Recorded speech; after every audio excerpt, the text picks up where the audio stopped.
गांव का नाम था चंद्रपुर।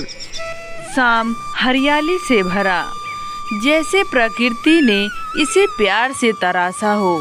उस गांव में रहता था मनीराम, जो एक गरीब किसान था। वह अपने पत्नी लक्ष्मी और बेटे आदित्य के साथ रहता था। मनीराम गरीब जरूर था, परंतु उसके मन में कोई लालच नहीं था। उसका एक ही सपना था कि उसका बेटा पढ़ लिख कर बड़ा आदमी बने, उसे खेतों में काम ना करना पड़े। मनीराम का बड़ा भाई धनीराम, जो बहुत ही ज़्यादा चालाक और लालची था, जिसकी वजह से उसे पैसों की कमी नहीं थी और वह सेठों की जिंदगी जी रहा था।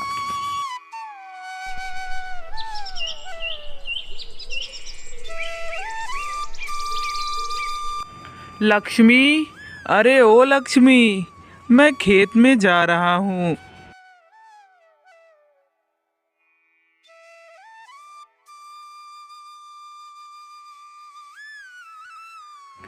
तुम खाना खेत में ही ले आना, मैं वहीं पर खा लूँगा। आज बहुत ही ज़्यादा काम है। और हाँ, थोड़ा जल्दी आना, मुझे भूख भी लगी है। ठीक है जी, मैं जल्दी ही खाना लेकर आऊंगी।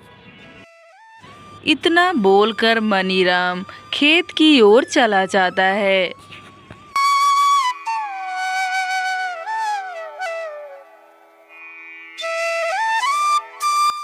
खेत में मनीराम काम करने लगता है। थोड़ी ही देर में उसका बड़ा भाई धनीराम वहां आता है और अपने छोटे भाई को काम करता देख उससे कहता है, अरे ओ बुड़बक, मैंने सुना है तू अपने बेटे को शहर में पढ़ा रहा है। इतने छोटे से ज़मीन में खेती करके तुम्हारा गुजारा कैसे चल जाता है? भैया, यह बात सच है कि मेरे पास ज़्यादा पैसे नहीं हैं, परंतु मैं अपने बेटे को पढ़ाने के लिए कुछ भी करने को तैयार हूँ। उसके लिए मैं कुछ भी कर सकता हूँ। ज़रूरत पड़ेगी तो ब्याज पर पैसे भी ले लूँगा, परंतु आदित्य की पढ़ाई रुकने नहीं दूँगा। अरे मनीराम, तू किसी और से ब्याज पर पैसे क्यों लेगा? मैं हूँ ना, मैं तुम्हें दूँगा ब्याज पर पैसे। बस तुम यह खेत गिरवी रख दो। हाँ। नहीं भैया, मुझे माफ़ करना। यह खेत मेरी रोजी रोटी है, इसी के भरोसे मेरा बेटा पढ़ रहा है। मैं इसे गिरवी नहीं रख सकता। मैं तो कुछ कह ही नहीं रहा हूँ, तेरी मर्जी है। देख ले तुझे क्या करना है और क्या नहीं। इतना बोलकर गुस्से में धनीराम पैर पटक कर वहां से चला जाता है।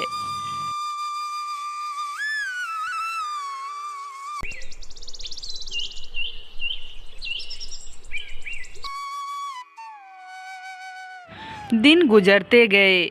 धनीराम के मन में अपने छोटे भाई मनीराम के खेत को लेकर लालच और भी ज़्यादा बढ़ता गया। अब वह किसी भी हाल में वह खेत पाना चाहता था। धनीराम अपने नौकर रघु से बात करता है। रघु, कैसे भी करके मेरे छोटे भाई मनीराम की ज़मीन मुझे चाहिए। तेरे पास ज़मीन को हथियाने का कोई विचार हो तो बता। मालिक, आपको इतनी मेहनत करने की क्या ज़रूरत है? मनीराम भोला है।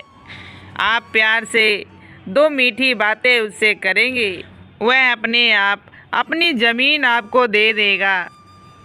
वाह रघु, मेरे साथ रह रहकर तू भी होशियार हो गया है। चल, आज ही अपने बातों में फंसाने की कोशिश करता हूँ। धनीराम अपने छोटे भाई के घर आता है।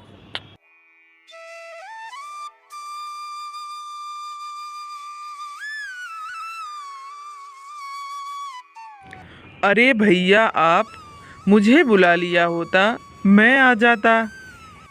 अरे नहीं नहीं मनीराम, मैं तेरी ईमानदारी देखकर बहुत खुश हूँ। तू मेरा छोटा भाई है। तुझे गरीबी में देखकर मुझे बहुत ही ज़्यादा दुख होता है। इसलिए मैंने सोचा है तू मेरे बड़े खेत में खेती कर ले और मैं तेरे छोटे से खेत में खेती कर लेता हूँ, जिससे तुझे कभी पैसों की दिक्कत भी नहीं होगी। देख, मैं तेरा बड़ा भाई हूँ, हमेशा तेरे भले के बारे में ही सोचूंगा।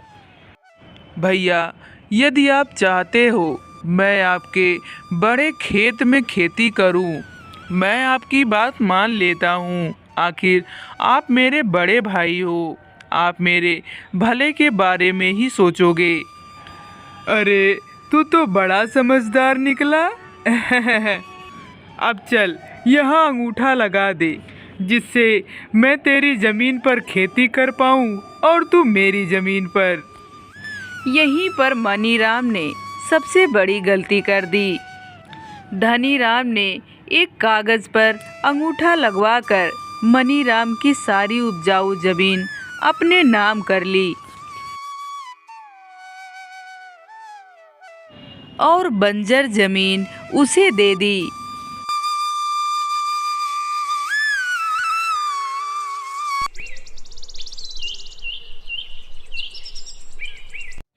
कुछ ही दिन में मनीराम की मेहनत मिट्टी में मिल गई। उसके लगाए टमाटर के पौधे पूरी तरह से सूख गए। उसकी मेहनत पूरी तरह से बर्बाद हो गई और उसके हाथ कुछ भी नहीं लगा। हे भगवान, मेरी सारी मेहनत बर्बाद हो गई। मेरे भाई ने मुझे धोखा दिया है। इसी बीच पैसे ना भरने की वजह से आदित्य की पढ़ाई भी छूट गई। वह शहर से अपने गांव लौट आया। आदित्य के घर आते ही उसके पिता ने अपने बड़े भाई धनीराम की सारी काली करतूतें अपने बेटे को बताई। कैसे उसके अनपढ़ होने का उसके बड़े भाई ने उसका फायदा उठाया। आपके अनपढ़ होने का उन्होंने फायदा उठाया है, परंतु कोई बात नहीं, मैं आ गया हूँ। अब मैं सब ठीक कर दूंगा। आपने खेतों में मेहनत करके मुझे पढ़ाया, यही आपकी सबसे बड़ी महानता है। मैं अपनी ज़मीन वापस ले कर रहूँगा। परंतु कैसे बेटा? मेरे पास एक योजना है, आप बस रात होने का इंतज़ार कीजिए। रात में दोनों बाप बेटे खेत में गए।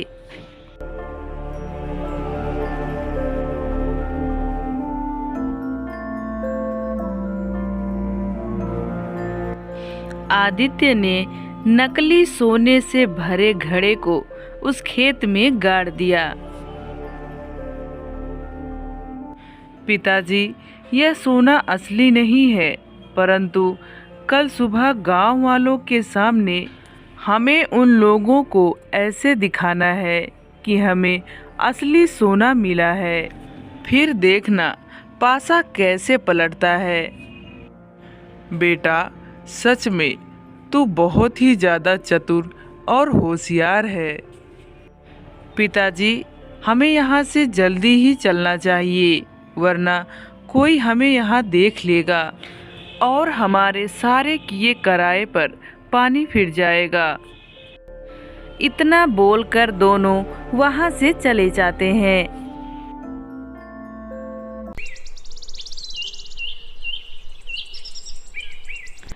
अगली सुबह मनीराम और उसका बेटा खेत खोदने लगते हैं।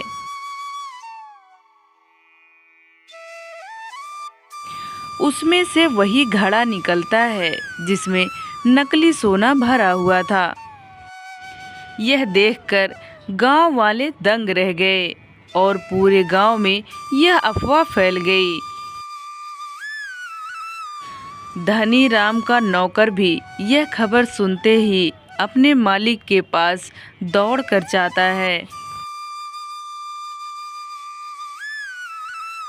मालिक, गजब हो गया, आपके बंजर जमीन से सोना निकला है जो मनीराम को मिला है। अब वह अमीर बन जाएगा और आप गरीब। यह क्या कह रहे हो तुम? मेरे बंजर जमीन से सोना? यह कैसे हो सकता है? हाँ मालिक, मैं अपने आँखों से देख कर आया हूँ, घड़ा भर के सोना निकला है। अच्छा, तो ये बात है, यानी कि और भी सोना मेरे खेतों में दबा होगा। इससे पहले कि वह सारा सोना मेरे गरीब भाई मनीराम को मिले, उससे पहले ही मुझे अपनी ज़मीन उससे लेनी होगी।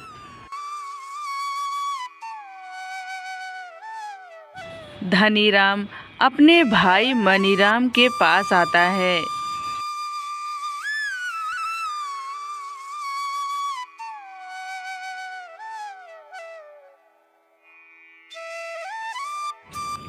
मनीराम, मेरे भाई, मुझे मेरी ज़मीन वापस लौटा दो।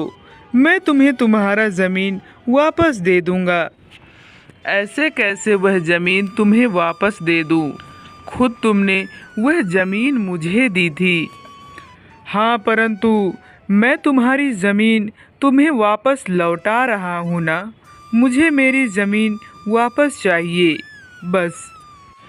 चाचा जी, मैं आपकी ज़मीन आपको वापस कर दूंगा, परंतु मेरी एक शर्त है। शर्त? कैसी शर्त?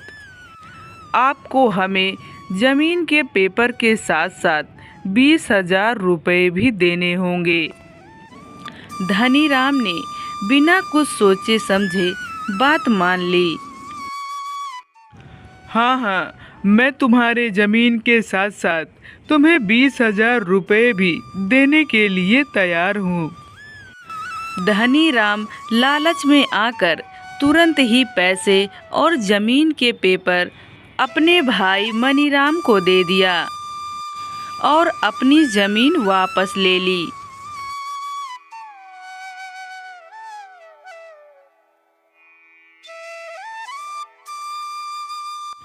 पिताजी, सच्चाई और ईमानदारी हमेशा ही जीतती है और लालच का फल हमेशा बर्बादी ही होता है।